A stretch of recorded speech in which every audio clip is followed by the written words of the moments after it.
Vote গণনা পর্ব শেষ হয়েছে। বাংলায় আরো একবার ক্ষমতায় তৃণমূল কংগ্রেস। তৃণমূল কংগ্রেসের কাছে আরো একবার ধরাশায়ী বিজেপি সহ কংগ্রেস এবং সিপিআইএম। মুর্শিদাবাদে বহরমপুর লোকসভা কেন্দ্র থেকে এবার তৃণমূল কংগ্রেসের প্রার্থী ছিলেন ইউসুফ পাঠান।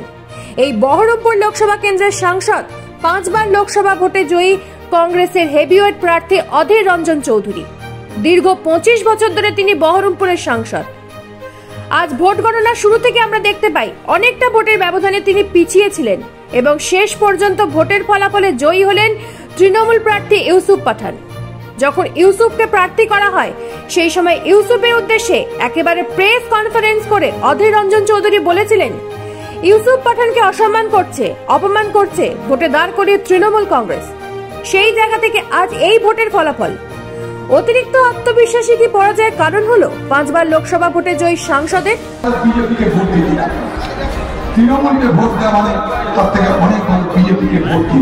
ভোটে পরাজিত হবার পর সাংবাদিকদের মুখোমুখি হয়ে কি বললেন বিদায়ী সাংসদ, শুনে নিন।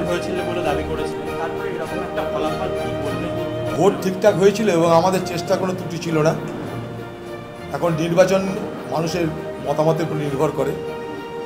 5 বার পরপর জিতেছিলাম, মানুষের দয়া, দুয়া, আশীর্বাদ, সহযোগিতা ছিল। তাই এবার মানুষ মনে করেছে যে হারানো দরকার, তাই মানুষ হারিয়েছে।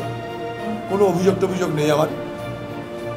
আমি তৃণমূল প্রার্থী ইউসুফ পাঠানের কাছে পরাজিত হয়েছি এবং আগামী দিনে ইউসুফ পাঠান, যিনি এই মুহূর্তে বহরমপুরের এমপি, তার চলার পথ সুগম হোক, তার জন্য আমার শুভকামনা থাকলো। আমি হেরেছি মানে হেরেছি। নিজস্ব প্রতিনিধির রিপোর্ট, নিউজ প্রাইম বাংলা।